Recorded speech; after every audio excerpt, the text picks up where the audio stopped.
All right, I'm live, and I cannot get my video to work, and I'm not really sure why. But looks like nobody's here, so that's good. Don't know what I can do here to make this work any better. It's kind of I don't know what is this. I don't know if that did anything. It was weird. I'm just looking at things that have changed with StreamYard since the last time I was here, and yeah. So I may or may not have told anybody that May the 4th is my birthday, and May the 4th be with you.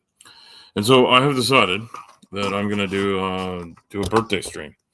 And the camera on this computer still doesn't work. I tried signing in on a different account to see if that changed anything, and it did not. So, what does Al Trucker want to talk about? On a Sunday morning, celebrating his birthday. I have entered my late 40s. This is the last year of my 40s, and so I've decided this is my late 40s. Everything else was my mid and early 40s. So I'm getting to be half a century old pretty soon. And what have I seen change in half a century? Not a whole lot. People are people. People have been good humans for a long time. There's a few terrible humans, bad humans, and misguided humans. And I'm not going to dwell on that today. I have complained many times about what it is that people do. And I've been asked to speak again to my fellow humans. That's coming up in June, and that happened this week, and I've signed up to do it. So that's something to look forward to. I may share it with my fan. I don't know if I have more than one. Small channel, small group of people come to watch me, and I appreciate it. I appreciate it a lot. I'm gonna switch this so I have. Oh, hey Maya, thank you for the happy birthday, Maya. If you're doing a BSS tonight and you need a bingo, I may or may not be able to get to one. But if you tell me what the video is, I'll try to make sure there's a bingo because it doesn't take me too long. And thank you for coming by to watch my unplanned, unscripted, and not really well put together birthday stream. So yeah, so I have diverse interests. We can't put you. Yeah, it's not really work though, Maya. Oh, Zach, good to see you. Thank you. A mirthful, spawning remembrance to you, sir, says the shaken fist. I'm not doing too well at my presentation skills here. I do love Maya's avatar. Maya's had some amazing avatars over the years. With that one, This Is Fine one seems super appropriate. And for those that are listening, as I often am, the avatar is I think it's Maya sitting, drinking a cup of coffee while the whole world burns around her. And if it's not Maya specifically, it's a Maya-like cartoon character. It's great. It's great. You stepped on that since it was. Yeah, you know what? And Maya says, I stopped on that since it was super relevant. Yeah, and obviously I don't want to spend my whole birthday thinking about everything that's wrong. And actually, I was having a chat with Mrs. Trucker the other day about how, as rough as things can be, a lot of things are pretty good. Oh, and Maya says this character's a Facebook. So yeah, so I don't know if it's like I think we've all probably tried this. I mean, my avatar, for those of you that are watching, the avatar of me astride a horse, I mean, it made me have hair. This is one of my earlier AI image attempts. Where I took my photograph and put it up there and asked for it to be on a black horse. This horse is a little messed up. It has extra limbs, or there's something else going on. But I switched this one up for this. While I was playing with the audio and video controls to see if the camera would work finally, but that just doesn't seem to want to do that. So every time I start working on fixing it, things go wrong. And I realize I'm streaming probably at the same time as other people. Sunday is a popular day. Saturday is a popular day. People stream. And I've decided, as many many others have indicated and decided as well that you just got to do your thing and let it ride. Maybe people will watch later. So for my birthday, I'm going to talk about the things that I find that I'm passionate about and that are relevant to me and that I'm interested in. And so, as many of you know, I do a lot of patient advocacy, and so when earlier this week I got an official invitation, I was told this event would come up a couple of months ago, and to sort of maybe save the date to be available, and then I got an official invitation on, I think maybe Thursday. I'm really not sure. But I was able to confirm that I don't have to work that day, and with my family, that it's not going to interrupt any family things going on. So I'm going to go and I'm going to speak on a panel at like a summit, they call it. As far as I'm concerned, they're all conferences. Naming it a summit or a gathering of whatever kind doesn't really change it. And I'm going to be thinking about how I'm going to speak about my experience living in a larger body and how that affects things. And it affects things in a lot of different ways. And I recently was interviewed on CBC, which is CBC is like the public broadcaster in Canada. So people might be more familiar with places like the UK where they have the BBC. We have the CBC. And in the US, I believe they have PBS and NPR or like public broadcasters. And I'm pretty sure like PBS is like for television and NPR is for like radio broadcasts, like audio ones. If I'm wrong on that, you can let me know. And I'm sure other countries around the world probably have public broadcasters as well. And public broadcasters, generally, I like them, and a lot of people are against them because they don't think the government should control media. And I agree they shouldn't control it, but by funding a free press and allowing it to do what it needs to do with public dollars, not having corporate control over it, is pretty good, actually, I think. If it's done where the government of the day, like if elected officials can't control it, it's actually a good thing. So put my 2 cents in on that. That a government funded, as in taxpayer funded, free press that's allowed to report freely on what's actually going on is a good thing. A elected official controlled press is a terrible thing. And that's something that's going on right now in the world. And so it's super relevant that certain parties in certain places are trying to silence the free press. They're trying to silence, and the press is rife with difficulties. I'm not saying that the current media, mainstream and otherwise, is perfect. It certainly isn't.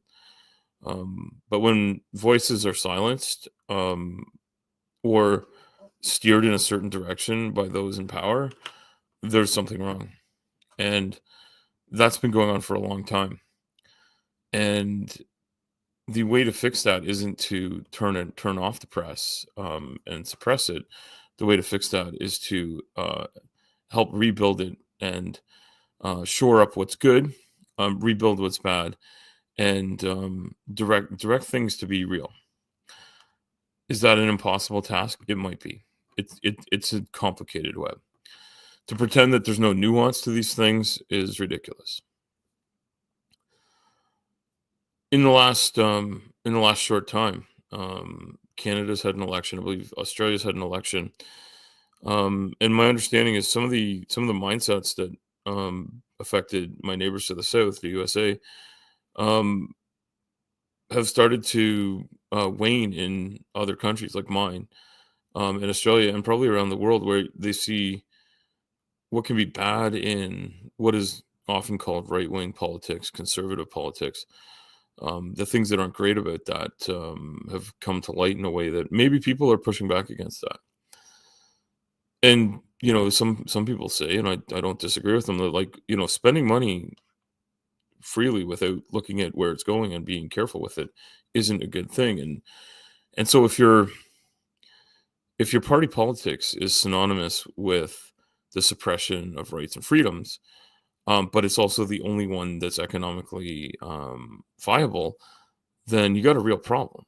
And I'd like to think that people who are more left leaning and more people centric and want to actually support working people who actually drive the engine of the economy, those people should be able to have their voices heard, and they should be told the truth about what's going on, and their money should be used to do the right thing for society.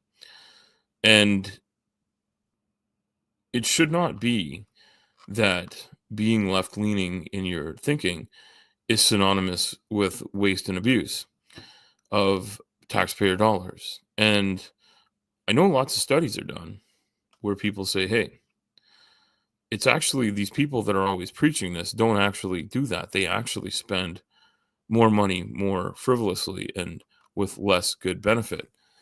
But they do a good job of selling the concept. And it's also true that left-leaning, more liberal politicians often offer to spend taxpayer dollars to help solve a lot of problems. And that's not the way it should be done. I was ranting to a friend of mine, who I think a lot of you know, Dr. Tapioca Weasel. Vandy and I were having a chat, and I was ranting as I often do, and he's a good friend most of the time. I do call him a bad friend, and he calls me a bad friend every time I bring up magnetism. But I was telling him something that I've said before, and I'm going to say this again, and then I'm going to leave the politics discussion. I'm going to move on to the large body discussion. But for my politics rant of the day, this is a big saying that I've heard, and I agree with this, is that to spend your way out of economic difficulty, and I think this is a Winston Churchill quote, but I could be wrong. To spend your way out of economic difficulty, it's a paraphrase, of course, is to stand in a bucket and try to lift yourself up by the handle. And so using taxpayer dollars to solve economic issues is not the way to do it. Taxpayer dollars should be used to support the taxpayers themselves and those that are unable to pay taxes. And tax dollars need to come from those who profit the most in the largest sums, possibly not the largest percentages. And so since I pay half of my earnings to the government in taxes, I think that those who are exceedingly wealthy should pay half of their earnings to the government, if that's the way it is. And if they don't like that, then lower the taxes for the working people so that it's the same as what the most wealthy people pay. And then we're all on an even playing field for the percentage of our wealth that we have to give up. And when I say wealth, I mean like absolute economic despair for many people. And people are getting scared. So this is the thing that I hate about the way government and corporations work together. I've seen this over and over and over again. And what will happen is a large corporation will come to the government and say, hey, we're too big to die. We're too big to fail. And if you give us taxpayer dollars, the money from the working people that you've already taken from them, if you give it to us, either in a tax break or by giving us land or by giving us some other thing that lessens our costs more than any of your neighboring government entities. So, let's say a province here in Canada says, you know what, we will give you all this land and like 10 years of zero taxes on your earnings here if you give us all this employment.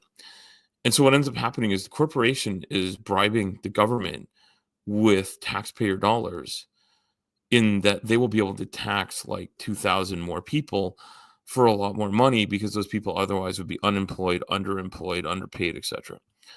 And so governments end up losing out. And because some governments are willing to do it, all governments end up being willing to do this. And they're selling our resources and assets and our workforce to them for a bad price. That's wrong. We should not do that. And I heard somebody say, and this is my last thought on this, is that someone was explaining about what the idea of like a universal basic income would be. And that would be the idea that anyone born on the earth has a right to the riches that come from the resources that are on the earth. And I think, maybe that is a super terrible anti-corporate greed way to think about things. But how about we give that a thought? How about just being born on earth gives you the birthright to some of the wealth on earth and the ability to live a decent life, to not just basically almost get by or never get by or be beholden to the whims of those who are in power, whether it be politics, whether it be a king or queen, or whether it be a super top corporate earner. Whether they're successful or not, the money made is ridiculous. And so that's my rant of the day. And so please, governments and corporations, get fucked with the idea that you should bribe us with our own tax dollars to get a few extra jobs for ourselves so that we can be beholden to you for another decade or two. Get fucked, get wrecked, and fuck right off. And that's for me and Phil the Seal. Maya's saying hello to Tori, who has said happy birthday to me. And thank you very much, Tori. It's great to see you. Tori's got a new puppy, I think. And it's super cute. She sent me a picture of it. Welcome, Tori. So I'm going to move on to living in a large body.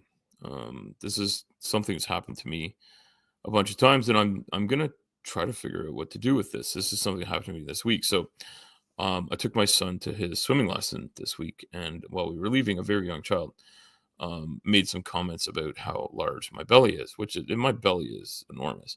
It's something that is remarkable. It's extremely large. It's remarkable, and it's super big. It's a 4-year-old puppy, Tori. You know what? I felt like it was a new puppy because you sent me the picture, and I was thinking it was new, but it was just new to me.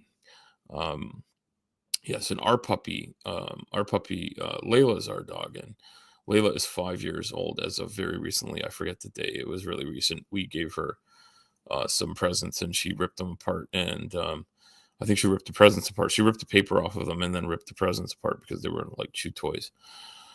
Dogs are great. So a young child was making some comments about how large my belly is, and it's a very young child. He's just making an observation. There's nothing wrong with that. He probably does not see people as large as I am on a regular basis, because I'm really, really a big person.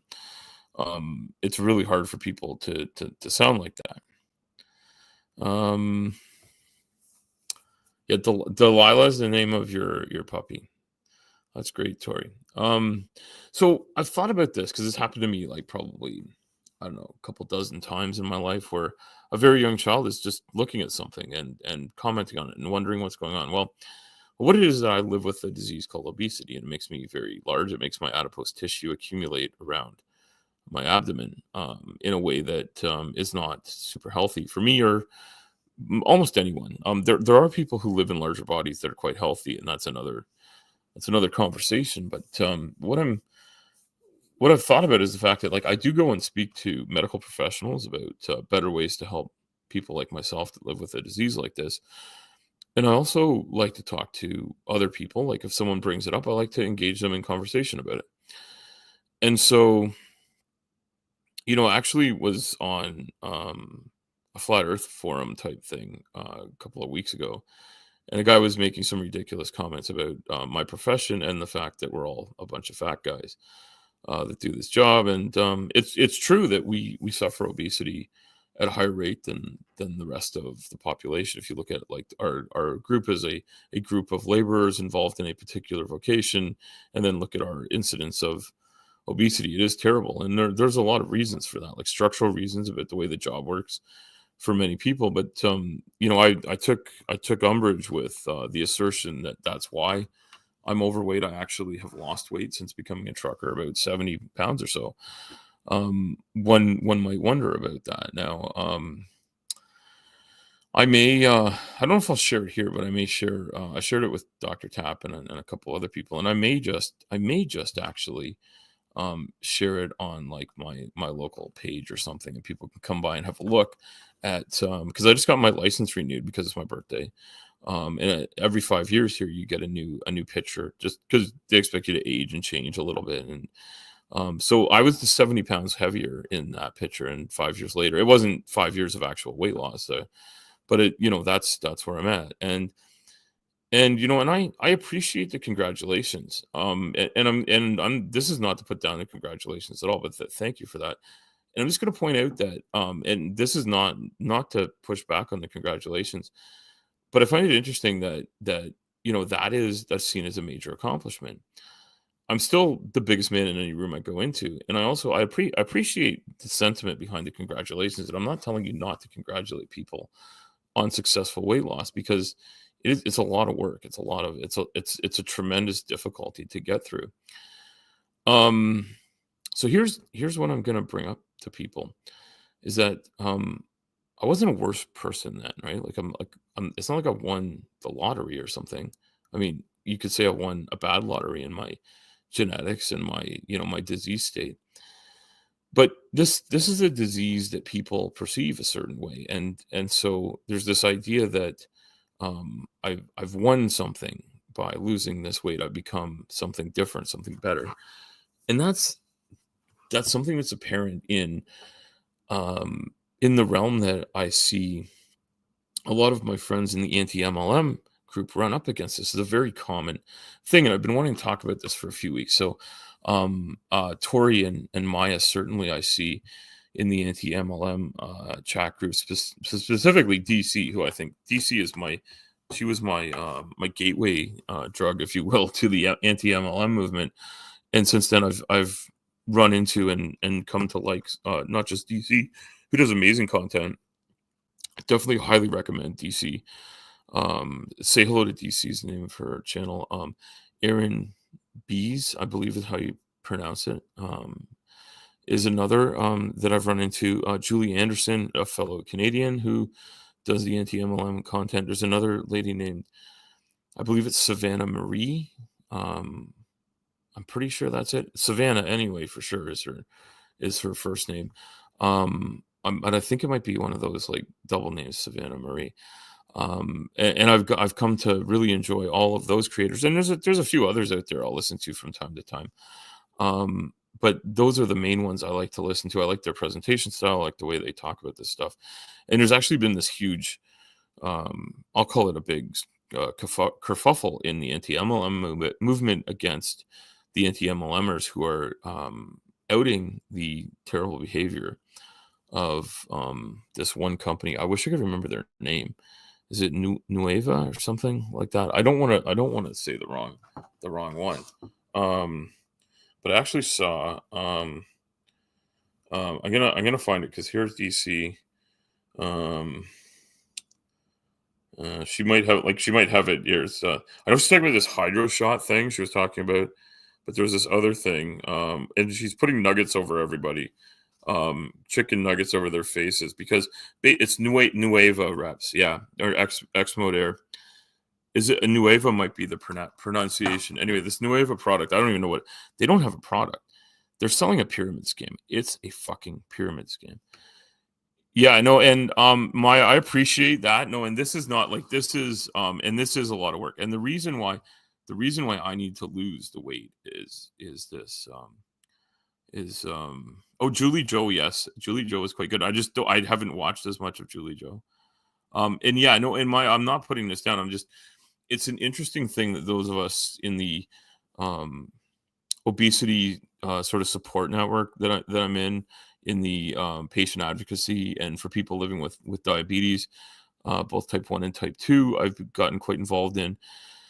And what we like to point out is that we're not becoming better people by losing excess adipose tissue. We're not even changing who we are. But when I look at the MLM companies, they use this same sort of rhetoric all the time. And it's a rhetoric that sticks in our minds, whether you buy MLM products or not. It really doesn't matter. You hear this from all of the big weight loss folks. And I did, I think, a little I did a short video post about this back at the time of the new year. And I also wrote up a thing on LinkedIn where LinkedIn is where I do a lot of my networking with people in the actual health industry, because things like Facebook and like the meta stuff like Instagram and Threads and I've left X, or what used to be Shitter, Twitter. I left that a number of months ago, probably 6 months ago. I think I just turned it off. And I really appreciate the congratulations a lot, because I know where it's coming from. But I also don't like the idea generally that to be a good person, or to improve yourself, you have to lose weight. That's something that in the obesity support realm, like supporting people living with obesity, because not all of us have access to care that's going to change our lives. And there's a lot of talk about the types of support that are available in terms of surgeries, in terms of pharmacotherapies, I think is the correct term, but basically taking drugs that affect your difficulties, and the difficulties are many. I don't need to go into all of them, but living in a large body is a really difficult thing. And someone I was talking to said that, and it was on the interview. It was the CBC interview, in fact, where they said, like, what is the I've lost my train of thought just a little bit here. I'm sorry about that. I was reading Maya's comment. I appreciate that, Maya. I'll say that while I'm thinking about what I was talking about. But what I was talking about is like, is it extreme to go and get a surgery? And this is, yeah, it is. Like, having someone cut you open and change what's going on inside you so that you can somehow reset your body to a healthier state where you can actually move around like a normal person. That's extreme, but it is extreme. And this is what I said in the interview. It's extreme to live in a large body. To live with obesity is an extreme thing. And I don't know a better way to say this. I've seen people do some things about this. There was a guy who I don't really love the guy's personality and his presentation, but I appreciate the concept of what he did. He did this thing called Fit to Fat to Fit. And he put on a tremendous amount of weight. It might have been 80 or 100 pounds he put on. I can't remember. And he put it on by overeating, and then he realized that it was really hard to lose it. But he was a personal trainer, and he somehow, I think what he was trying to do was show that you could gain weight and it would be super easy to lose it if you just did what he did. And he ended up realizing that it was really hard because his body had changed its set points while he did that.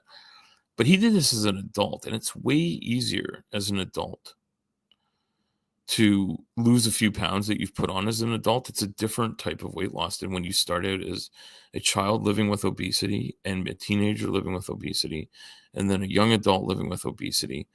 And you try over and over and over again to lose this excess adipose tissue because everyone tells you that it's going to kill you early. It's going to give you all these other diseases, and that it's your fault, and you don't have willpower. You don't have the right lifestyle.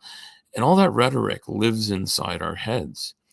And we also live with depression and anxiety at a greater rate than the general population. It's really terrible and insidious. And there's over 200 comorbidities associated with or connected to living with obesity. And obesity itself is a separate disease. And so I like to talk about this because I don't get a lot of chances during the year to say anything about it. I usually talk at, and I've just started doing this since I retired from construction. I never did it when I had my own business. I never even had close to enough time to do it. I never could have. I would have been receiving like 7 or 8 phone calls during any presentation I did. I would have had to turn the phone off or throw it in the fireplace or something. As a trucker, my life is a lot simpler, and so I have time to do this. But 2 or 3 times a year, I'll go and I'll speak to a small crowd of maybe up to a few hundred people. Because these are people who are MDs, PhDs, and people in training, in research, and usually some pharmacy companies will send some people. They're often trying to sell something, but they're also trying to learn something. And a lot of the best pharmacy companies have people there that are there to talk to patients and talk to doctors beyond just selling them a product. And I really appreciate that. And it's been a great experience to meet these people, and some of the people who I have the most tremendous respect for are young people that I've met who are living with disease themselves, and that's a challenge and a job in and of itself. And that's something my friend Lindsay has taught me, is that living with a disease state is almost a full-time job on its own. And anytime I've dealt with major illness, I've realized, it never hit me that anywhere near as hard as last year when I basically lost 4 months of work while my lungs recovered from, and it was just an acute infection. It wasn't really related to living in a larger body. It's not like it wasn't a complication of obesity. It was a complication of getting a terrible infection. It wasn't recognized quickly because it was a very rare infection. And because of its rareness, all the standard treatments weren't working because they were using, silver bullets to kill things that weren't in there.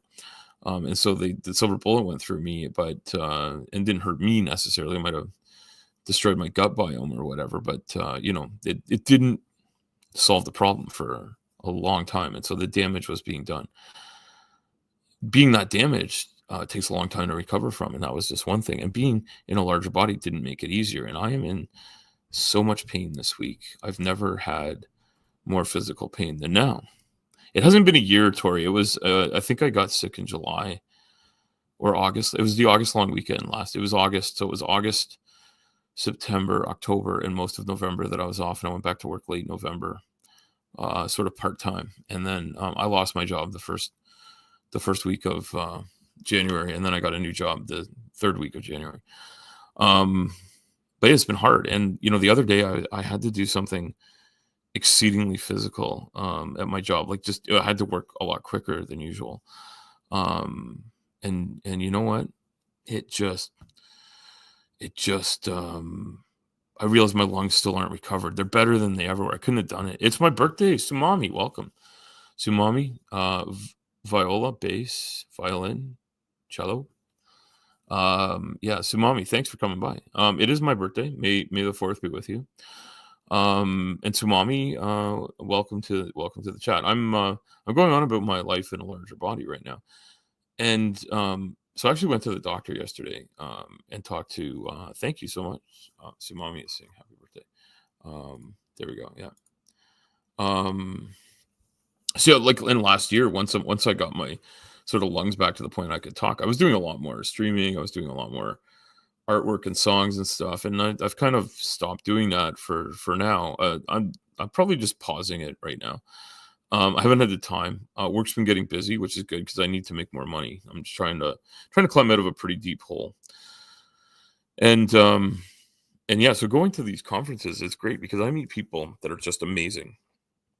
They're trying to solve problems. And so like, I love these people, in a way that's hard to describe because their passion is great. And I meet young people and they they remind me of my kids who are like, my kids have these passions that they're just driven by. And I see them like just so enthralled by things. And I love that. And I sometimes say, I'm there. Sometimes I say I'm not. Like, I love working with machines and trucks and stuff. I'm doing that as my career now. I'm focused on that. I also get time to think about the science stuff that I'm interested in. And I get to be a little bit creative every once in a while. And, I really enjoy writing. I really enjoy communicating. And so having this little YouTube channel is a lot of fun for me to communicate to people. And, I've been rambling on here about the obesity thing. And so the main thing is I just want people to understand obesity is a disease. It's complex. And the people living with it you may think they've given up. You may think a lot of things about them, but like me, a lot of them are at the lightest weight they've ever been able to get to, and they're maintaining it is a win for them.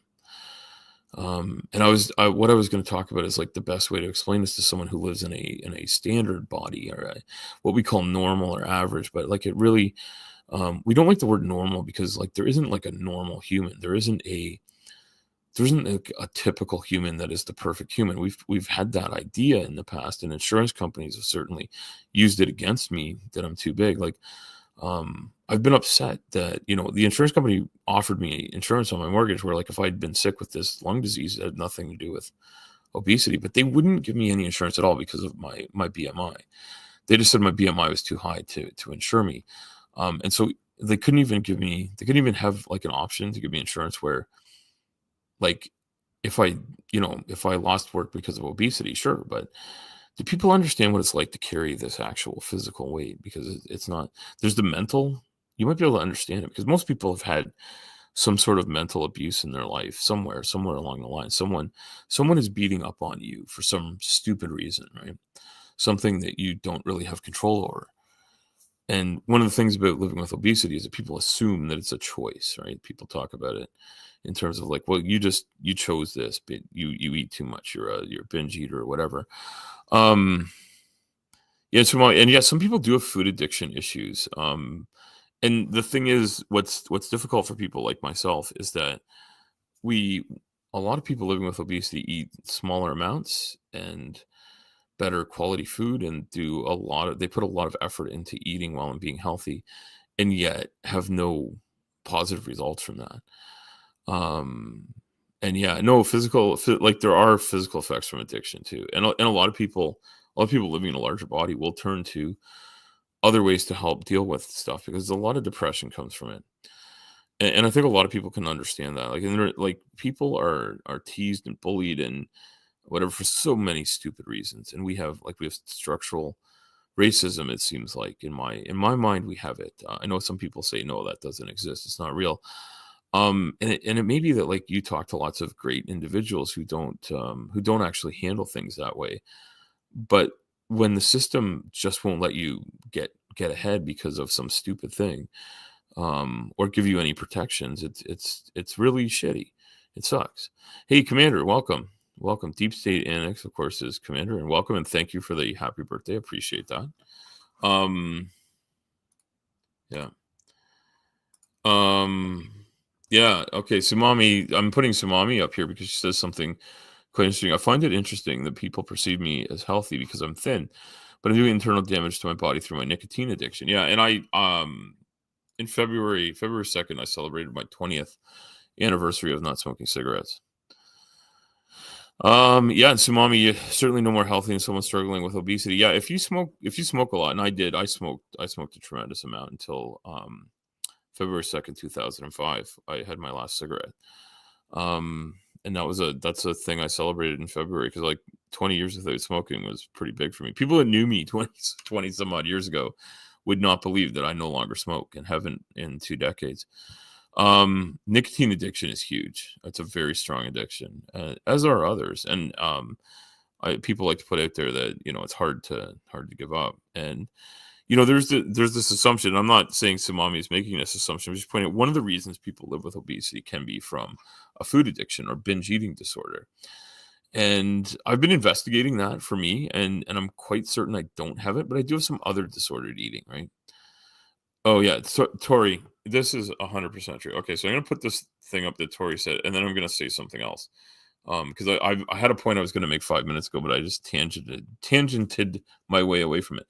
The BMI index should be, in my opinion, done away with, just because, in my opinion, once again, the size of someone's body has zero to do with how healthy they are. And you're right, Tori. So one of the interesting things about BMI is this. And I'm not on camera right now because my camera's totally fucked, as it usually is. So what's happening with me? So not a lot of people have seen my whole body. I don't usually present myself more than like sort of belly up, just because I sit at a desk and present myself. I don't know if I've ever shown my whole body, but I might do that. I think there is a video of me flipping a tire or something back when I was a little smaller then. I was probably like 30 pounds lighter than I am now. So the interesting thing about BMI is when I get to, if I would die. If I get to 0% body fat from where I am now, this is the interesting thing. It's 0% body fat. So I'm just muscle, organ tissue, bone, etc. So I'd be shredded, right? Like I'd be like one of those like muscle and fitness cover guys, right? Like the guys that like just every vein is sticking out. And I guess I'd have to go get a spray tan because that's how you do that. Or you actually go to a tanning bed. I'm not really sure, but I know what you do is you put these funny little goggles over your eyes. So you have these little like white, like I'm a super pale guy. So I'd have these like little white circles around my eyes. And then I'd get my teeth bleached, and then the rest of my body would be super, super tan and wet. But like my muscles would be rippling, but I'd be near death. So at that weight, like today, like given my body composition, I would be morbidly obese at 0% body fat because that's how much muscle I have on my body. I am a very strong person. Those muscles hurt a lot, but I am very strong. Just And one of the reasons I'm strong is because I'm carrying 330 some odd pounds, right? On my body. So my leg, every time I get up, my legs do a tremendous amount of work. And I know Sumami and I have talked a little bit jokingly, and I don't want to call Sumami out for this, but Sumami's already said she's thin, and we've joked about how they're like, I can't remember what it is. And Sumami, if hopefully this isn't too crazy to say. I know I've talked about it before, but we were joking around about how like my neck size is the same as your waist size. I believe. If I have that wrong, I'm sorry. But I have like a 21-inch neck. And people do have a 20 some odd inch waist. Some people do, whether it's Sumami or not, it doesn't matter. The thing is that Sumami and I are both wonderful humans, right? You were below a BMI of 18. It was wildly unhealthy. Yeah, and it could have been. And so Sumami, you're the BMI can be a good gauge of things. It's usually a best gauge for like a population, not an individual, right? Because you could be being below a BMI of 18, that like it would be very hard to see a body composition that made sense there. But we shouldn't judge people's bodies without having a doctor check that out. And that's something I think Sumami is saying this really well here. Is it should be a doctor, right? And Sumami said, here she says, yeah, it's a crazy low weight. I actually got diagnosed as malnourished, and that's a thing that happens to people, right? And that's it is just as or worse to be undernourished, malnourished, as it is to be what do you think, like overnourished is like what people assume about people with a high BMI. The thing is, most of us are working to diet all the time. Yeah, and Maya saying, according to my BMI, I'm overweight. Well, you know what? I've seen Maya sitting in her chair. I don't believe I've ever seen Maya standing up, trying to show off her body per se, and that she shouldn't if she doesn't want to. But I've seen her sitting in a chair. She's not someone who I would ever say, "Oh yeah, I can tell Maya is overweight." I would actually say she looks like a pretty healthy person. Just doing like a quick glance at you see her sit in her chair on BSS, for instance. You see me when I'm on camera. I think most people can see that is a big motherfucker, right? It's something you could sort of tell, but unless somebody's like sort of standing there and you take a profile view and stuff like that. But yeah, Maya says according to my BMI, I'm overweight. Well, are you though? Like, yeah, BM, like, and your doctor's happy with all my numbers. That's all that matters to me. And I just had a meeting with, I had a meeting with doctor yesterday to talk about the pain because I needed to get it checked out. And my daughter needed something checked out too. It was like really convenient to go to the walk-in clinic together at the same time on a Saturday when neither of us had to be anywhere else. And so I got him to check this out because I have this super crazy pain. He just thinks I need to up one of my medications. But my doctor said, hey, like your diabetes numbers are great. Your cholesterol numbers are great. Your blood pressure has been good. She wants me to check my blood pressure more often. But she's like, it's been really good. The medications I'm taking are working and my weight has been stable. I'm not going crazy up, crazy down. I'm maintaining my current weight, which is 70 pounds lower than my highest weight. And I lost it a while ago, and it's hard to break through the plateau, but better to sit at the plateau than go back up.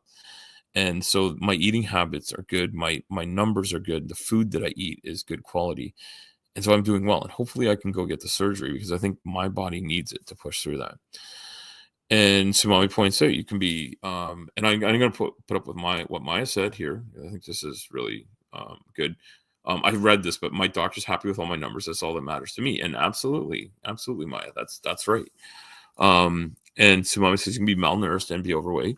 Mother's good 40 pounds over ideal BMI, but she gets this poor diet. She doesn't get adequate nutrition. This is a problem a lot of people have. And I don't know what Sumami's mother eats, but a lot of us eat food-like products. And I like to push back against that. So like in my home, my wife and I concentrate on getting the best food we can with the money that we have. So we eat. And I'm not saying you need to be an omnivore and eat meat, but we eat the best quality meat we can afford. So we get good protein and fat sources from animal sources, and we also get protein from nuts, and we get fat from nuts, and we try to eat as many vegetables and fruits as we can. So our produce intake is high. And we do eat some cereals and grains, and we supplement some of our caloric intake with things that aren't the best. So things like pastas and cereals and stuff that are a little cheaper.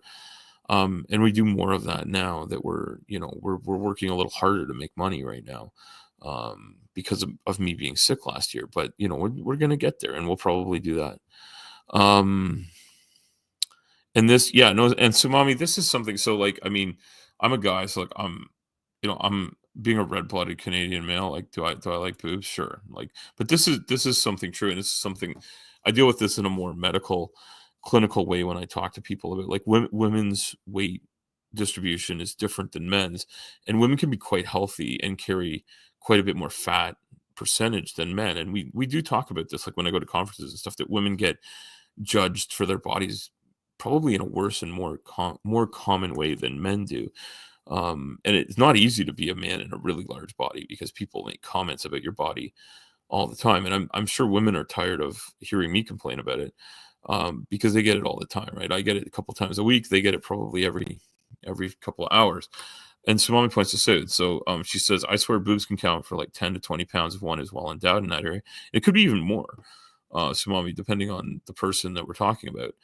And you know what? As much as um, a nice pair of boobs is a very aesthetically pleasing thing to the eye in my way of thinking. What did you say here? This. Oh no, I'm just taking that away.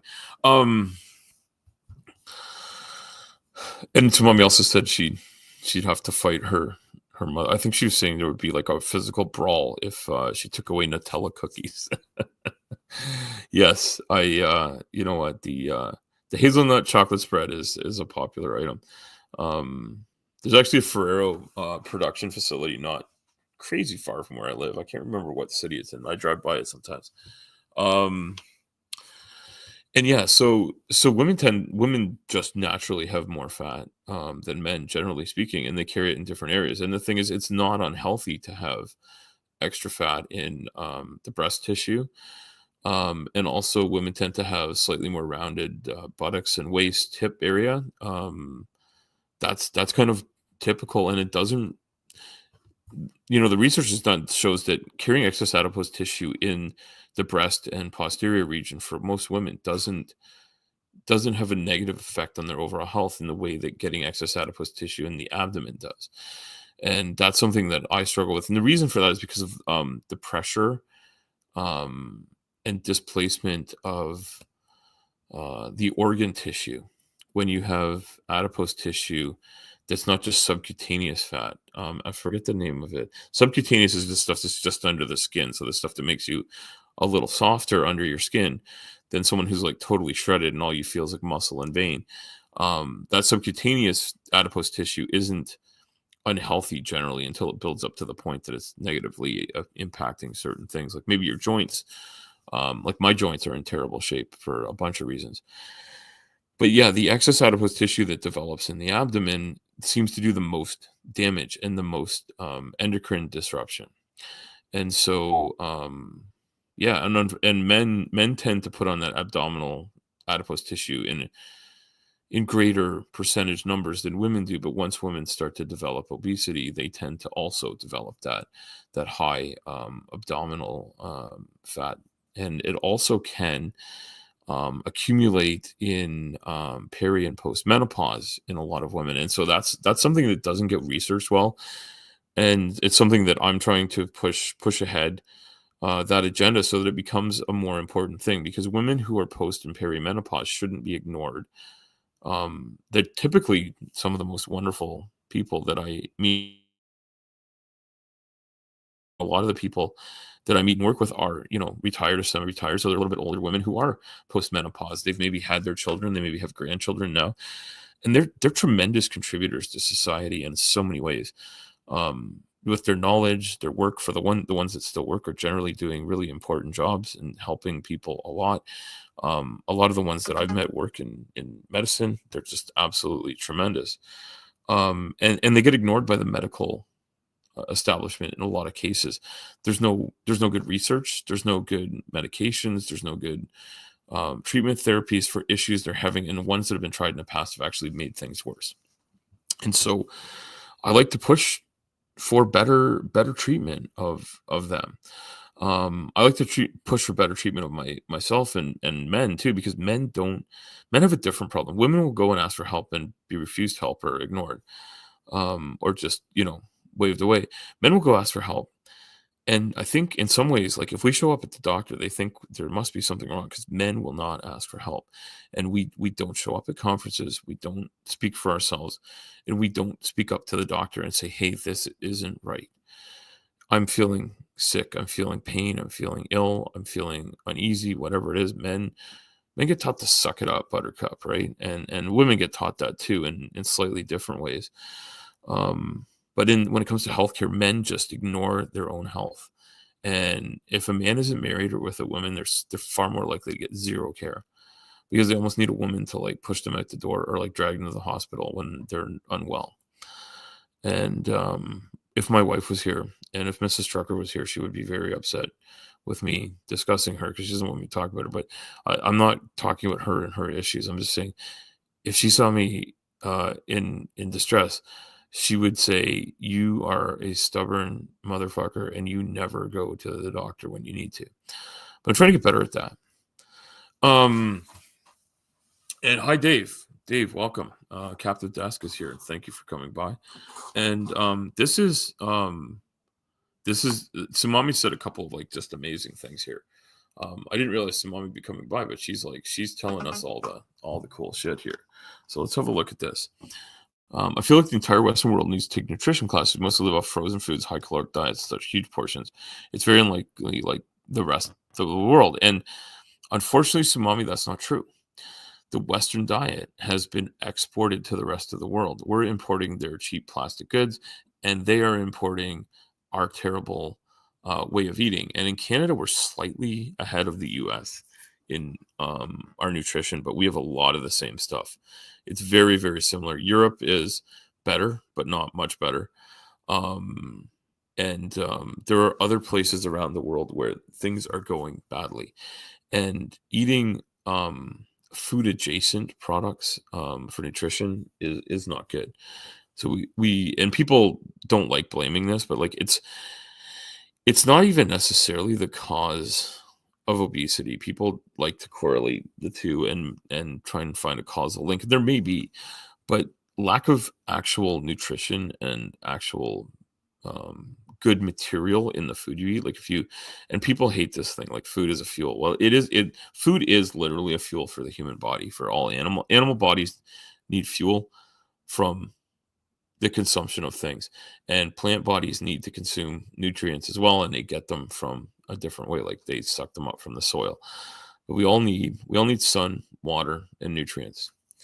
And for humans, we tend to typically be omnivores. We plant and animal materials, and our bodies turn them into energy, and they also turn them into building blocks for things that we need in our bodies.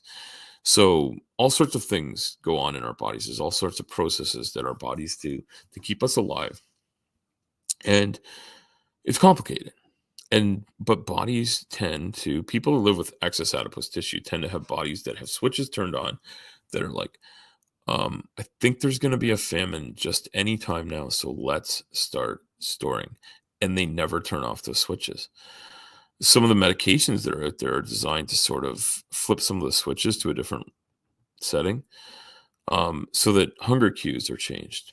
And that's helpful, especially for people with binge eating or overeating disorders. But Tsunami is right. The type of fuel that you use is really important. And like you would not go and spend $100,000 on like the best car in the world, whatever that is. I don't know. I'm using numbers that are like, these are Canadian numbers. I don't know what it would be in the US, but to get like a really nice car in Canada, you could spend millions, but like, I mean, like $100,000, you're walking out of the dealership with a super high end car these days in Canadian dollars. You would not then take that to like the craziest little fueling depot you've ever seen and fill it up with watered down gasoline or something like that. Or you wouldn't just pour in whatever you had on the shelf and just, hope it worked okay. Because that machine won't work if you just put whatever fuel you want in it. You go to like a well-known gas station where they sell good gasoline or diesel fuel, and you go to a reliable place and you put in the best you can afford in those terms. And if you can afford $100,000 car, I would hope that you can afford to like put in the correct octane level gasoline or the correct cetane number diesel and the additives you need for the climate you're in.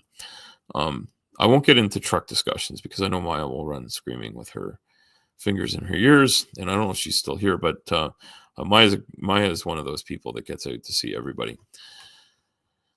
So I think this is a problem that we can deal with and something I'd like to see dealt with. And I was lamenting the fact that I went to a truck stop recently and there was a vending machine for pizzas. And you could put your credit card in. I think it would even take a bill. Like it would slide in like the way like a cigarette machine would work. We don't still have cigarette machines here, but I'm sure people here remember a cigarette machine. You like slid a couple of dollar bills into it or a few coins and like you pushed them in and then you would like pull this knob out and it was like playing pinball, except that you only got to pull the knob one time and a pack of cigarettes would fall down to the little slot at the bottom. And so this thing basically like you swipe your credit card on it, press a couple of buttons, tell it what you want in your pizza, and a hot pizza comes sliding out like a slot. Like literally, it's just like some sort of robot. Like unless they've actually hired, like I wouldn't be surprised if there's like actually like 18 undocumented immigrants that have escaped the USA who have been shoved into this box and make the pizzas. But I hope not. I hope it's a robot making them because it's a tiny little box. It's about the size of like, those little booths that they have at the mall where you can like take pictures with like way too many friends and you get these shitty pictures in a little strip. It's about the size of that.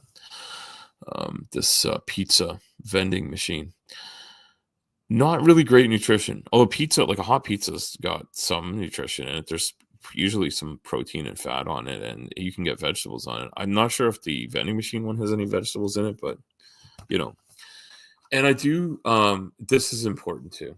Sumami. I don't think Sumami is a registered dietitian, but she's talking like one. I feel like actual nutrition is ignored in favor of weight loss. This is true. So I'm going to point this out, and I'm going to say the one thing I keep ignoring as I go on tangents, as Sumami keeps making wonderful points, is that actual nutrition may or may not lead to more weight loss, but it usually, if you combine it with a reasonable amount of movement, will lead to body composition change. And that's more important than losing your actual mass. Like taking your mass, your weight on a scale is not a good judgment of how healthy you are. But not having excess adipose tissue around the abdomen is a really good marker for better health in terms of people living with obesity. And I'm going to talk about one of the hardest things about living in a larger body isn't the mental distress of having people accost you in the street and make comments. It's not the things that little kids say. And what I was starting to say when I started that conversation, so there's two things here, is I'd like to come up with a better way to like have a chat with the kid and say, hey, how are you doing? I'm Al. I live in a large body, and yes, I do have a really big belly, and some people have really big bellies. Some people have really small bellies, and I have a disease called obesity, and that's why I have this enormous belly. And it's okay to talk about it, but the parents were like freaking out and wanting the kid to stop. And I just kept walking. My son was with me. I didn't want to make a big thing about it, but I'd love to have a better way of handling it. And I don't want to yell at the kid. I just want to say, hey, yeah, this is true. And I just say like, it's not really polite to point it out. It's not something we do in our society. Until you become an adult and then you point it out, you like yell at me from your car as I'm like walking places and tell me about how fat I am. I do appreciate that. Because I often forget that I'm a giant fucking motherfucker. Anyway, so this is my point. This is the point I want to make, is that people that say it's a choice, I really want to like ask them to do this crazy thing. I talked about the fit to fat to fit guy. I forget the guy's name. I really love the guy. Like I mentioned, his personality was a little off-putting, but I'm going to get into the thing that does matter about this, is that it would be great. It would be great.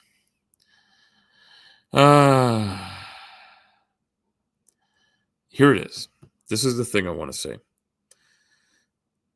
If you're a person that lives in an average sized body, find out if you can go to a gym or something and put on a weight vest and put on enough weight that you weigh as much as I do today. Put on whatever it takes. If you're a person that lives in a normal body, if a person lives in a larger body, you don't have to do this. You know what I'm talking about.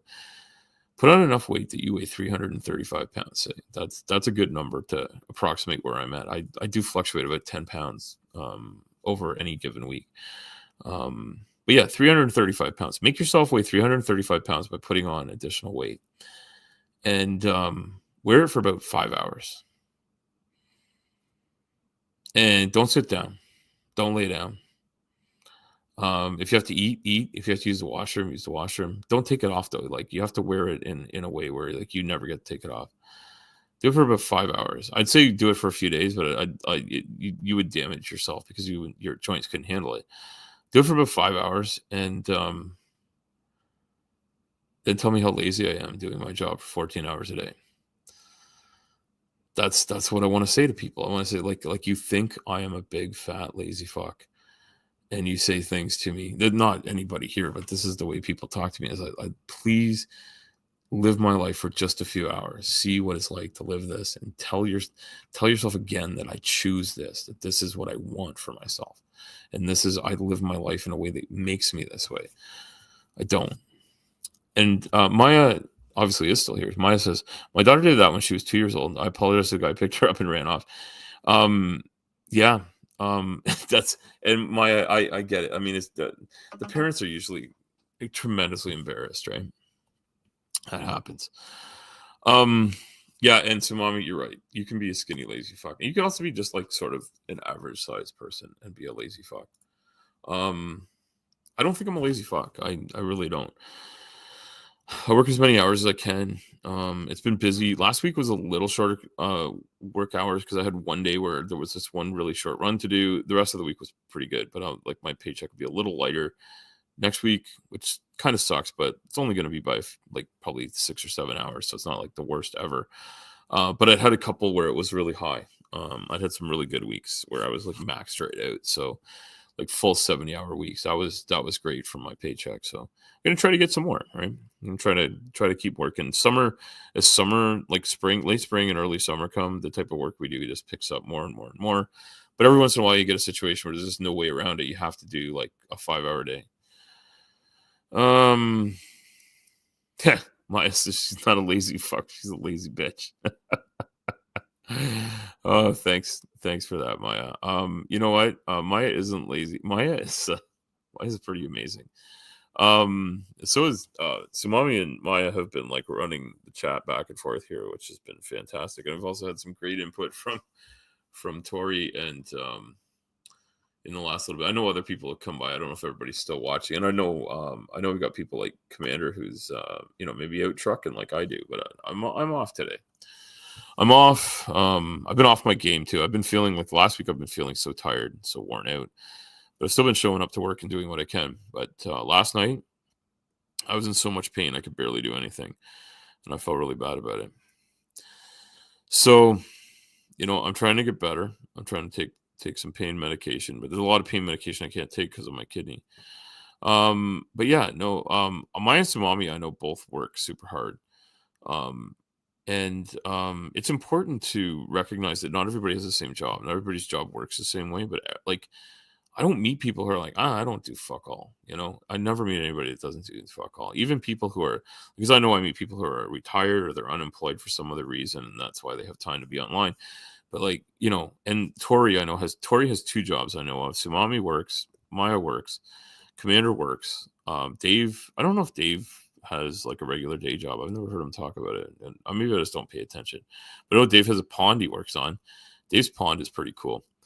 And Zach does an amazing show, which I haven't seen in a while. I think I'm not getting notifications. So I'm a lazy bitch. So mommy actually like, I know one of her jobs is running like a miniature zoo in Florida, of crows and squirrels and stuff. I think, somewhere on like you're on the west coast of Florida, I think somewhere. So mommy, so like, if you ever see like a lady who's out there chain smoking and looking after a small gaggle of animals, that's probably Sumami. Go up and say hi and say, hey Sumami, the absolute bomb of zookeepers. Mommy posts pictures. She's got cats, she's got crows, she's got squirrels, and I don't even know what else she's got going on there. Maybe bats too. I'm not really sure. She's got like all the animals in Florida come to Mommy for food and company, and I think they just they smoke a couple of darts there out on the street. I think, is that right, Samami? I have this picture of like Heckle and Jekyll, the crows from like that old cartoon in the 50s or whatever, like just sitting there like rolling up a dart, because I'm sure they're roll your own type guys, and they're like just sitting there smoking, having a chat with Sumami, and Sumami's there telling stories about what the cats are up to. So that's just how I imagine things going over at Sumami's zoo. So I've been going for over an hour, so I'm gonna end on the happy notes of Flotsam and Jetsam. That's right, Flotsam and Jetsam. Yes, you usually label them in your posts, and if you're not subscribed to Sumami, I don't see Sumami do a lot of videos. She does a lot of there's a lot of posts of like pictures, like to tell a little story. It's almost a talent in its own right. Dr. Tap, how the fuck are you doing? You came just in time to see me wrap up with my end of the show conversation. May the 4th be with you. I want to talk about my favorite Star Wars shit. It's okay, Dr. Tap. I didn't like call you or notify you or anything that I was streaming. And I'm just doing like this thing. And AR is here. Alpha Romeo. Oh, Tapperoni and cheese.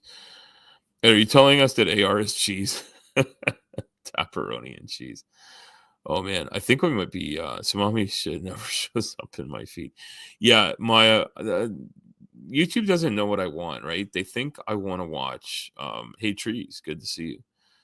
Everything like just is blowing up. I guess people know I'm moving on to the Star Wars part of the conversation. Dr. Tap, your vids never show up in my feed either. Yeah, Dr. Tap doesn't do videos. If you want to see Dr. Tap being Dr. Tap, he did a whole show on my channel about what he does, which was pretty cool, I thought. I think people can watch it. YouTube thinks I want to watch crap I've already watched.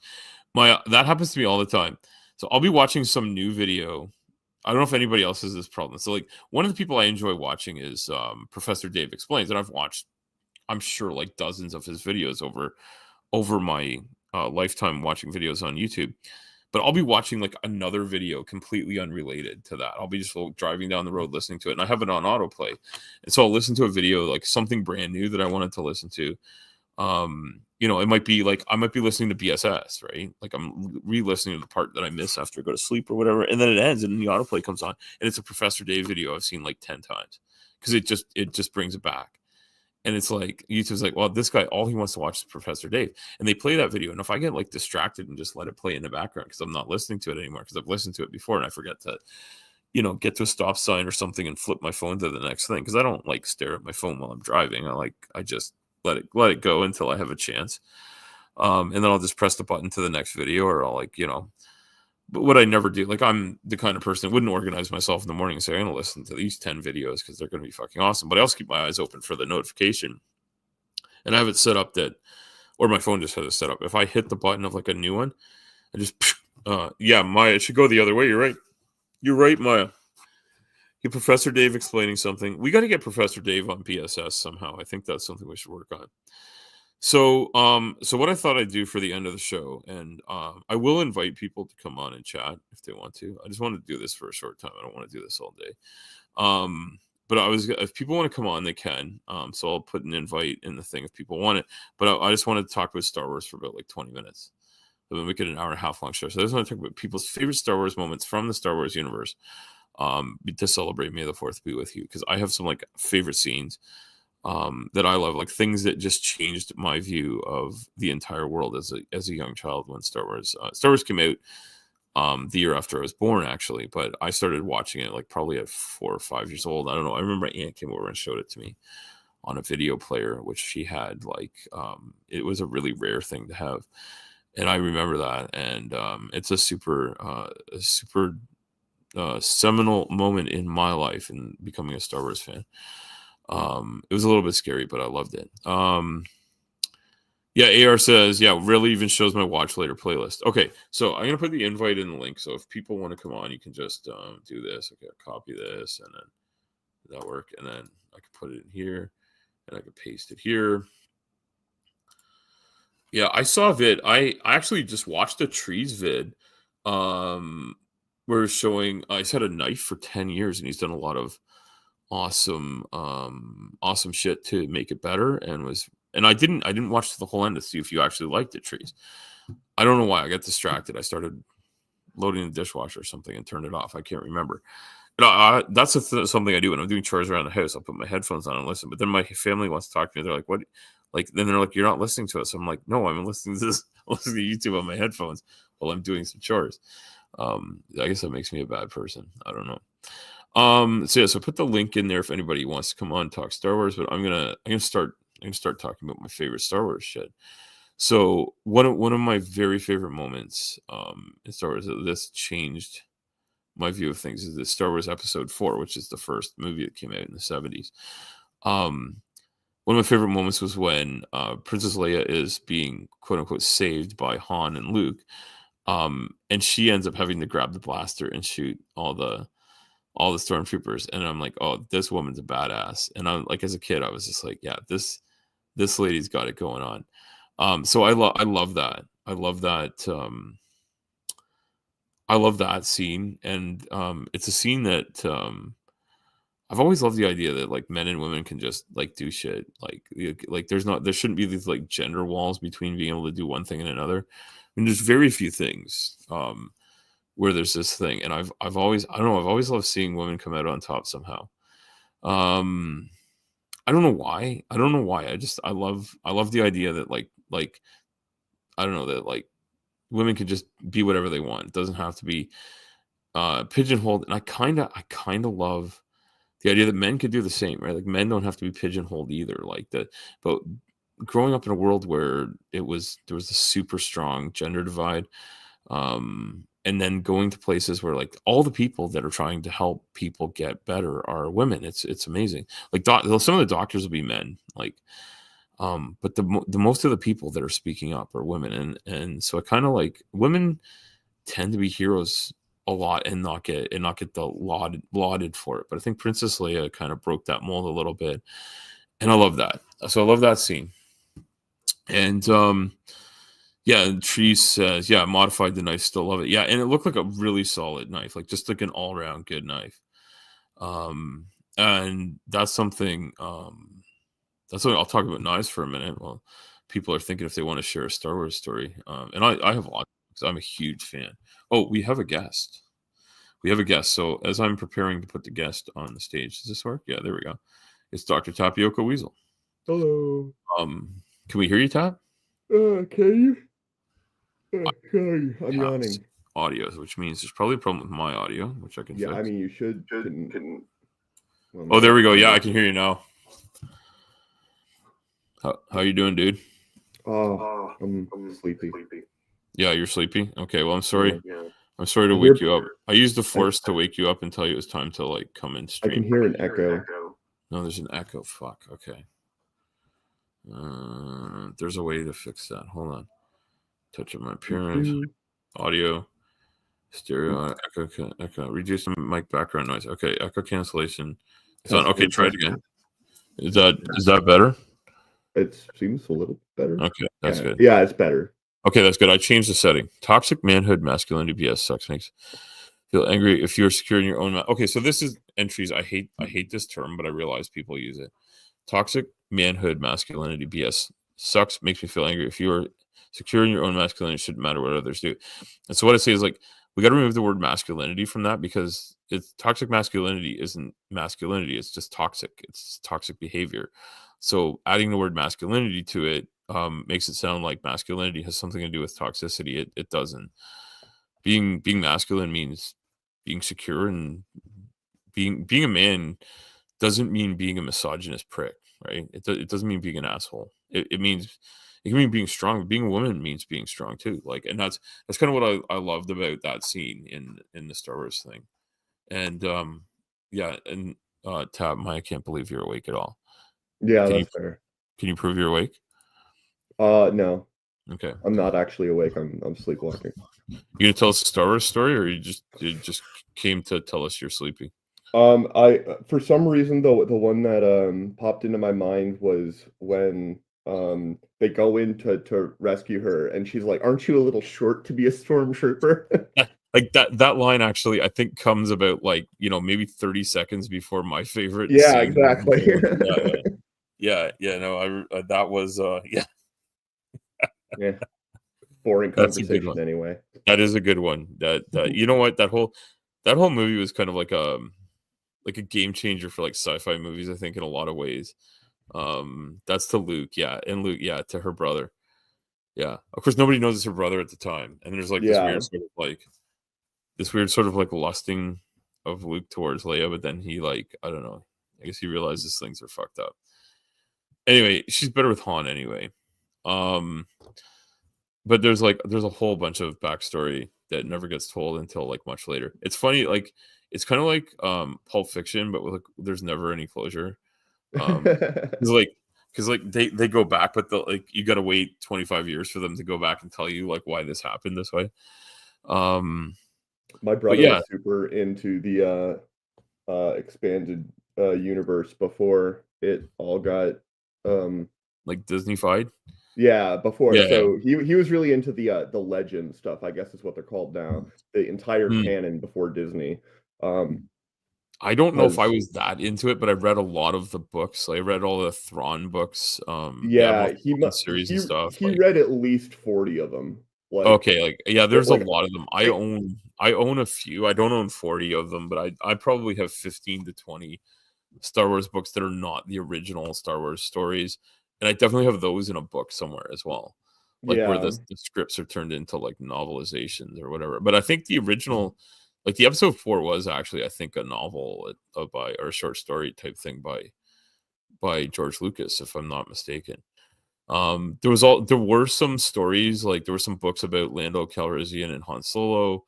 Yeah. Um, earlier on, they would have been like after the Solo movie in the canon, I would think. But before any of the 3 movies, obviously, right? Yeah. It's kind of like Han and Chewie like living their lives out in the like being smugglers and freighters Yeah. out in the world kind of thing. It was Yeah. a really weird books, but like the stories didn't quite fit the universe, but nothing had to fit back then. Yeah. Yeah. So yeah, and I think the other scene that I really love from, I mean there's a bunch of them, but I there's 2 from Return of the Jedi that I loved. One is like when their C3PO is explaining what's going to happen to them in the Sarlacc when they go into the pit of I think it's Carsoon. But like they Jabba brings them out because like he can't just like shoot them and throw them in like a garbage bin. He has to Yeah, like no, you got a monologue. yeah, he's got to have this giant thing. It's like a James Bond style Yeah, thing. it's exactly like a James. Yeah, Like it's a cartoonish, overly flamboyant thing where I mean, he can't just shoot them. He needs sharks with freaking laser beams attached to their that's right. heads. That's exactly right. Yeah. Or like the Batman show where they get like a giant magnifying glass to like burn Robin and Batman, but like they're gonna leave and just hope it happens while they're escaping. Yeah, right. Like that. That's the. I mean, at least Jabba didn't do that, right? No, and I mean, in the It, end, I think they interviewed the Sarlacc afterwards and found out that Java was quite tasty. So you know, but yeah, no, but and I think that's a scene. And again, Leia's being like a total motherfucking badass, where she strangles Jabba. yeah, That's pretty awesome, right? yeah, that looks Um, very difficult. and Sumami is letting us know that her Sims are banging and the audio is coming through over the Alexa Bluetooth. I mean, that sounds intriguing and also really weird and possibly off-putting. I'm not sure.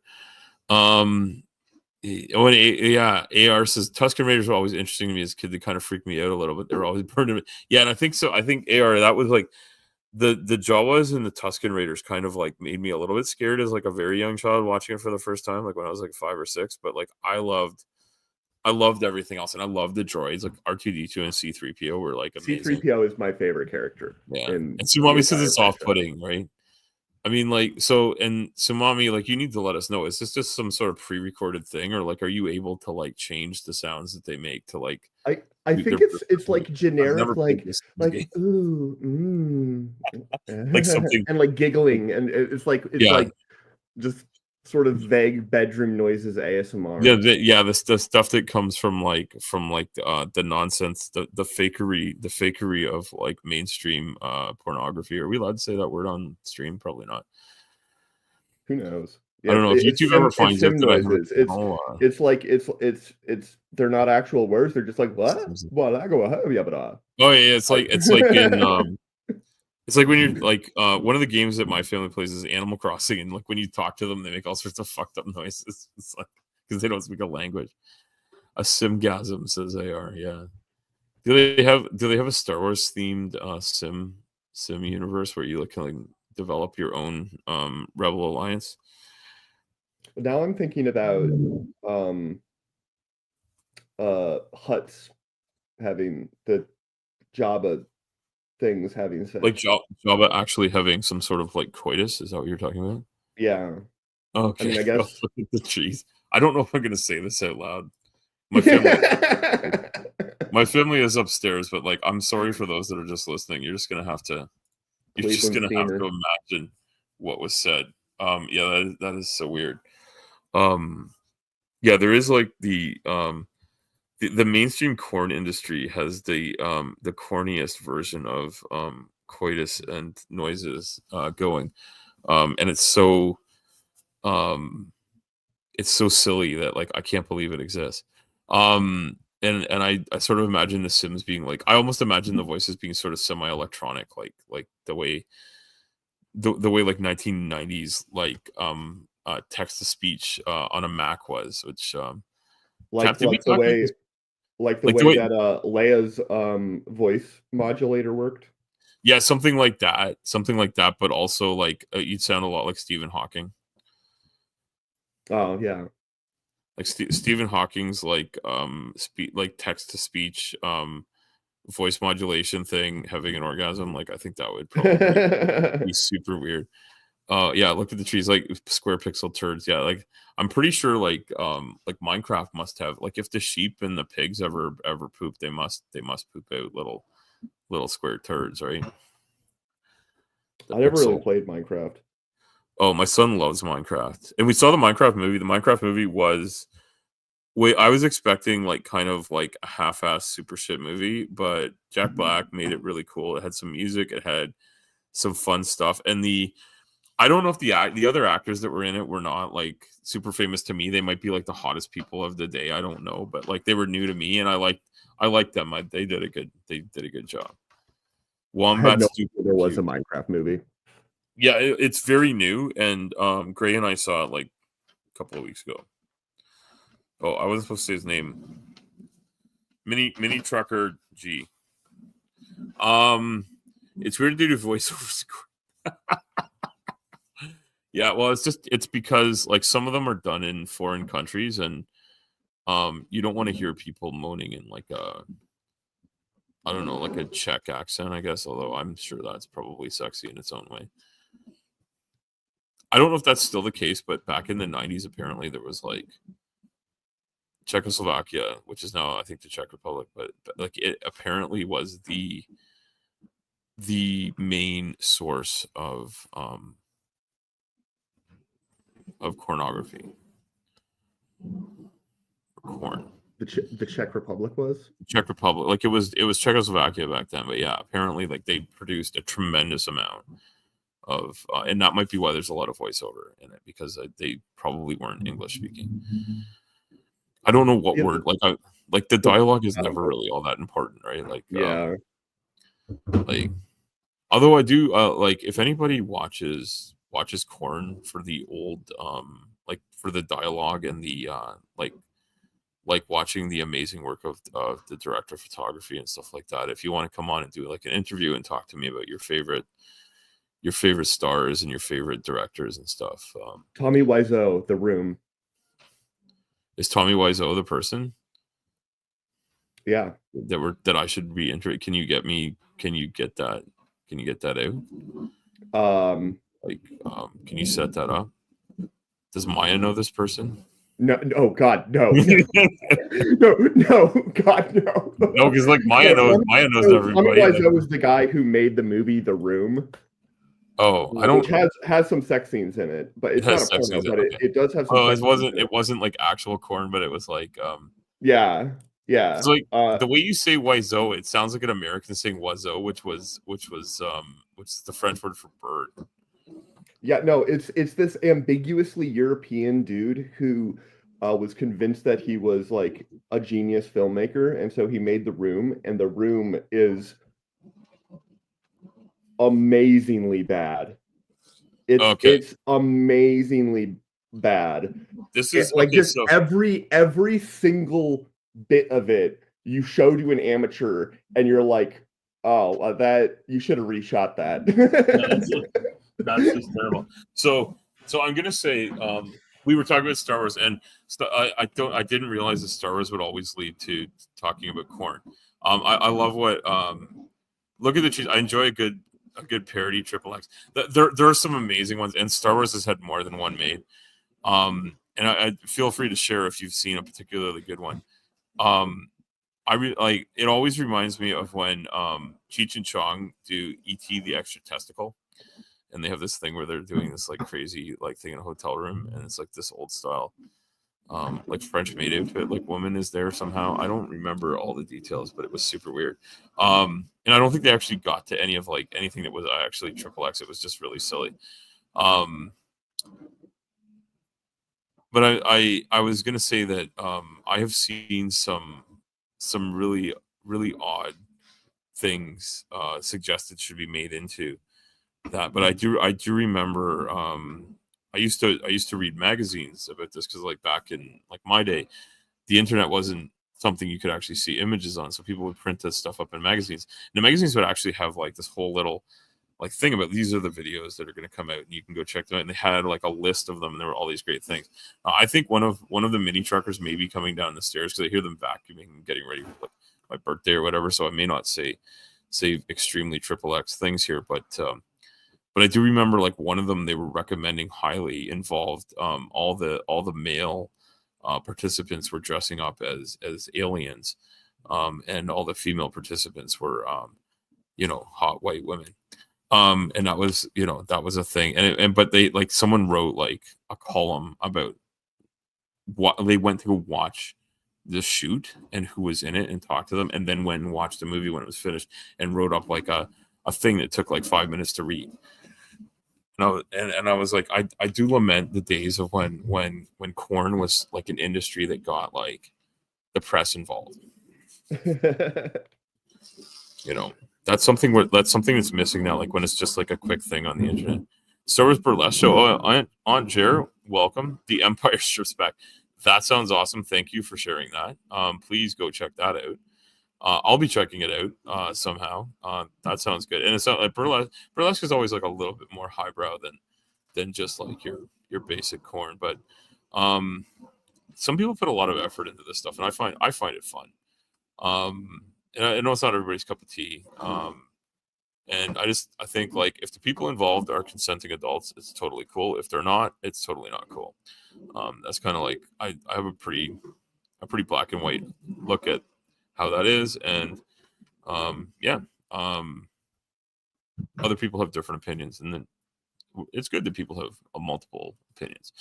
So I was gonna say another Star Wars thing that I love is the scene where Leia is trying to tell Wicket to not fear her, um, and then juxtaposed with how C-3PO becomes like their golden god.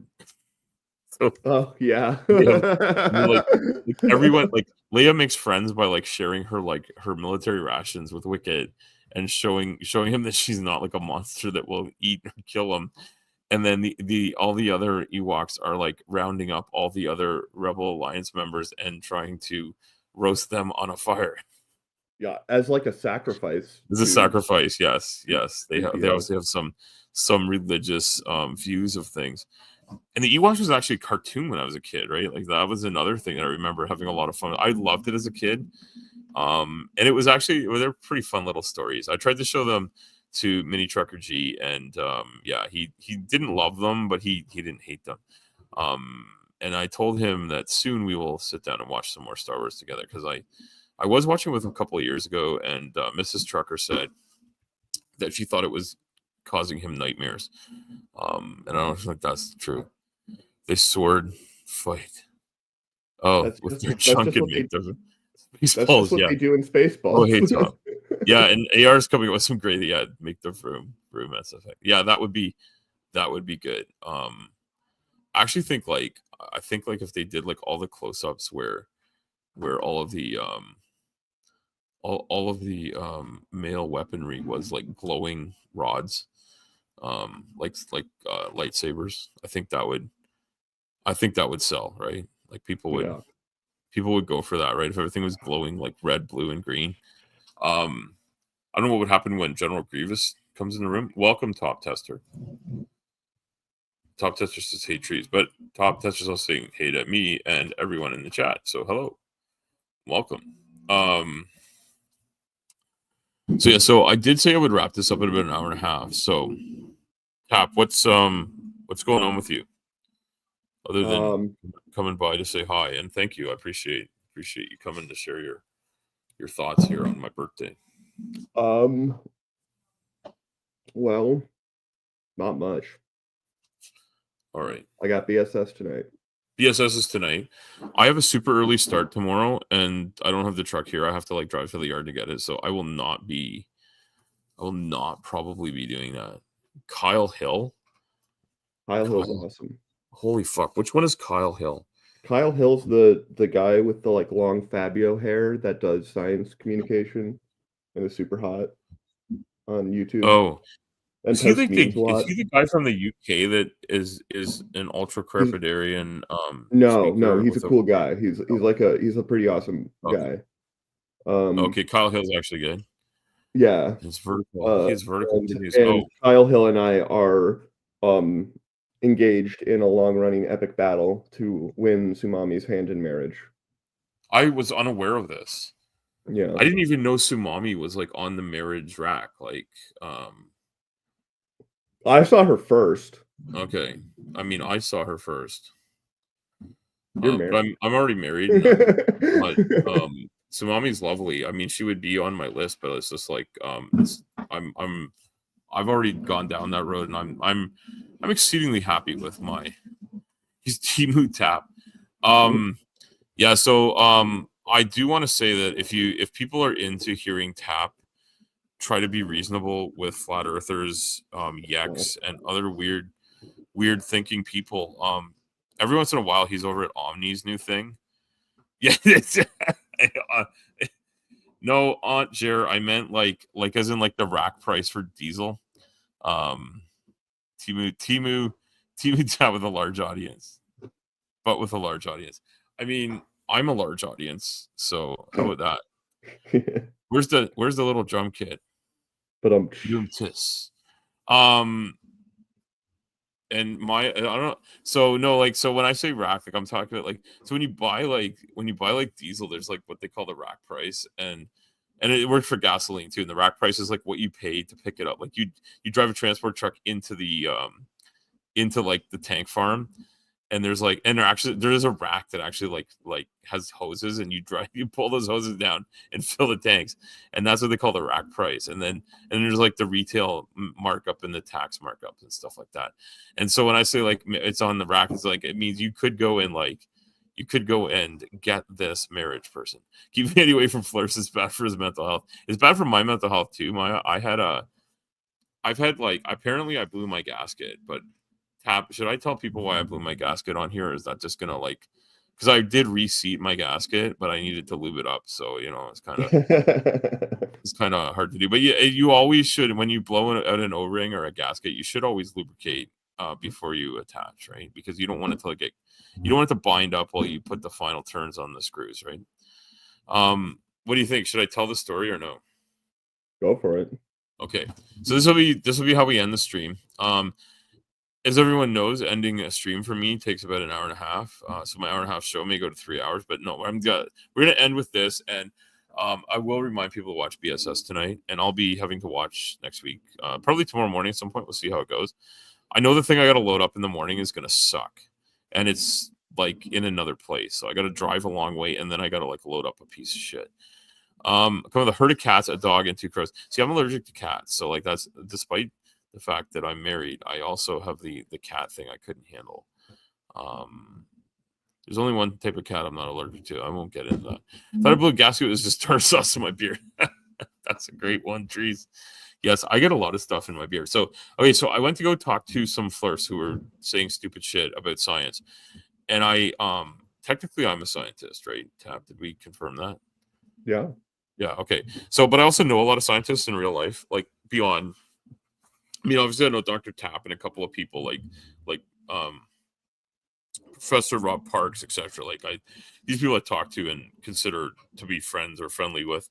But I also know real scientists in real life from the work I do in patient advocacy. And so I talk to like real researchers who are like, they go to work every day, and these are people like live in my country and live in my city and live in my province and around the world, and they go to work every day and they work in labs and they actually do real research and shit, right? So that's a full fucking thing, right? And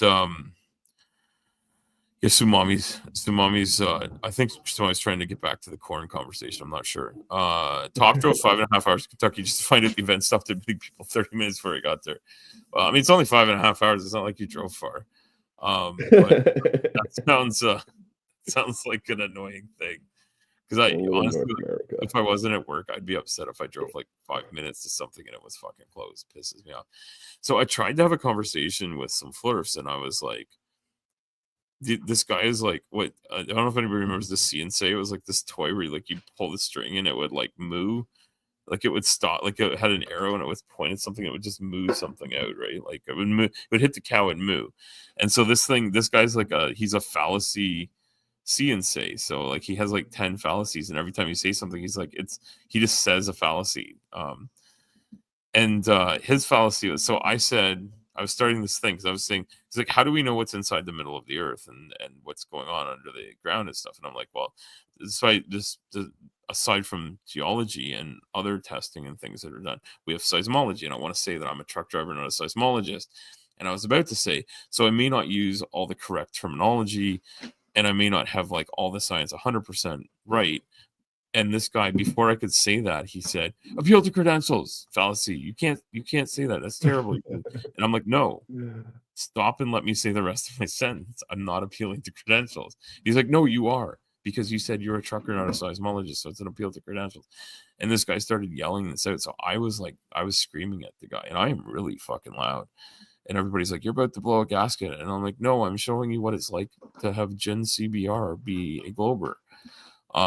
Because that guy he screams out the same thing over and over again. And I'm like, no, I'm basically like screaming, no, you have no fucking idea what I was about to say. It's not an appeal to credentials. I was about to apologize for not having the entire like nomenclature of seismology at my disposal. Anyway, the guy refused to accept that wasn't a appeal to credentials. And, Omni had to come in and mod the whole thing and talk to this person and find out, like try to get them to calm down and understand that what I was about to say had nothing to do with that, before I could explain that we have seismologists around the globe have all sorts of these sort of seismic detectors. And this is like one of the things, like there's a word for them. I don't know what it is, but these things can detect the movement of things under the earth, and they can measure the speed that a wave, like we know a wave like starts from point A and moves to point B in a certain amount of time, because we know when it starts, we know how it gets there, and we know the speed that these waves travel through different media, and the matter that's between the two and what it is and how it moves. If we keep measuring what it is, we can find more and more about what's inside the earth. And that's what I was trying to say from the point of view of a truck driver, not from the point of view of a seismologist who could give a whole lot more detail about how those measurements are taken. But there are machines that measure this, and to deny that that's science because you don't like drill yourself into the core of the earth is bullshit. And so I had to pull my gasket on because the CNC fallacy guy, and this guy's been there doing it again.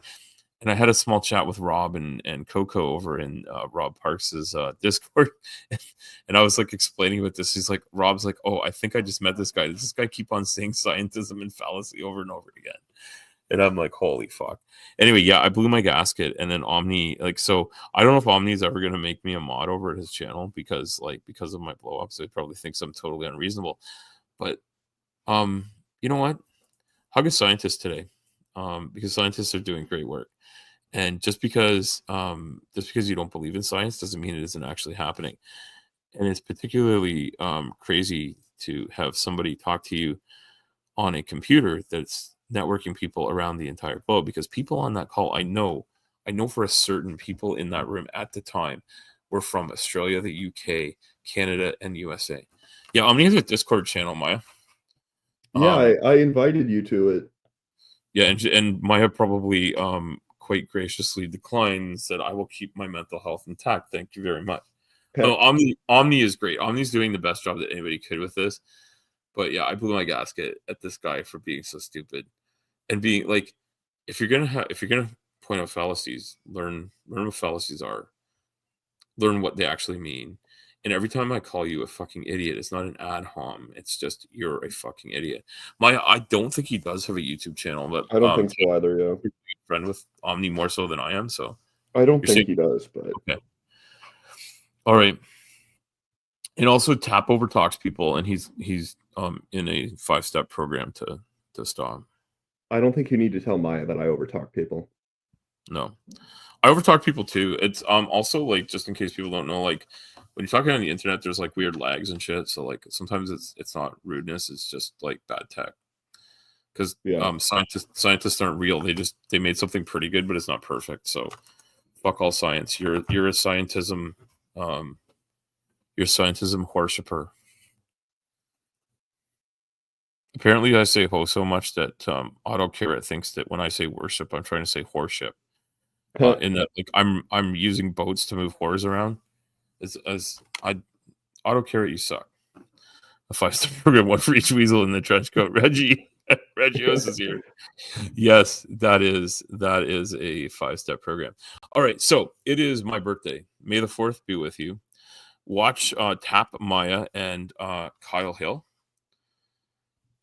Go for it. I mean, Kyle Hill is not our guest. He's not your guest. Oh, Kyle Hill is your that would dude. Kyle Hill has like 1 million subscribers or something, and like used to be part of like a presidential advisory committee for science communication.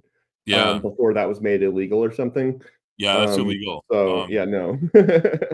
Hug a scientist and feed them something, even cat food or something to keep them alive, because they've been defunded by the entire U.S. government.